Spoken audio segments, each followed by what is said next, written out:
আসসালামু আলাইকুম রহমতুল্লাহ। ওসমানীয় যুগের ঐতিহাসিক মসজিদ সমূহগুলোর মধ্যে অন্যতম শামসি পাশা মসজিদ। তুরস্ক শহরে উস্কুদা অঞ্চলে তা অবস্থিত। 1581 সালে বসফরাস প্রণালীর তীর ভেঙে নির্মিত হয় এ মসজিদ। মসজিদটি নির্মাণে উসমানীয় আমলের গভর্নর শামসি পাশা বিশেষ সহযোগিতা করেন এবং এর নকশা অঙ্কন করেন। তিনি 90 বছর বয়সে তা নির্মাণ করেন।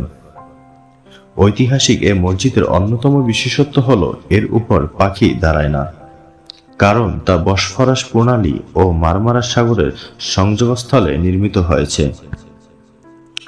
উসমানীয় সুলতান সুলাইমান কানুনের যুগে নির্মিত মসজিদটি ঘিরে তুর্কি জাতির মধ্যে বংশ পরম্পরায় বিস্ময়কর নানা কথা প্রচলিত রয়েছে।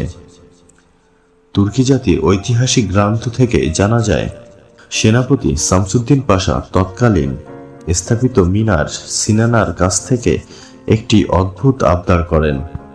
তিনি তাকে এমন একটি মসজিদ নির্মাণ করতে বলেন যার উপর পাখি দাঁড়াতে পারবে না, যেন মসজিদের ছাদ ময়লাযুক্ত হয়ে না পড়ে। এরপর বুদ্ধিসম্পন্ন মিমার সিনান ইস্তাম্বুলের তীরবর্তী ইস্কুদার অঞ্চলটি নির্বাচন করেন। এর কারণ হিসেবে মনে করা হয় অঞ্চলটি প্রবাহমান বাতাসের জন্য পরিচিত।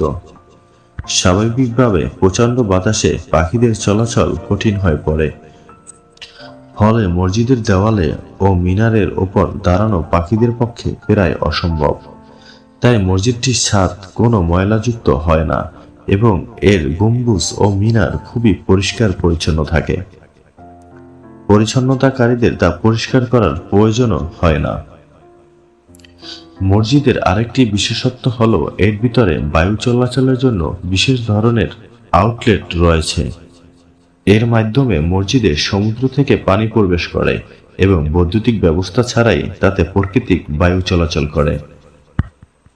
মসজিদের বাম পাশে উসমানীয় সেনাপতি শামসি আহমেদ পাশার সমাধি রয়েছে। তাছাড়া মসজিদের ভিতরে একটি মাদ্রাসা রয়েছে।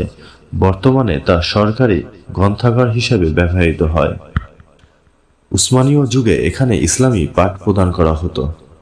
প্রতিদিন পর্যটকরা মসজিদের সৌন্দর্য দেখে মুগ্ধ হন।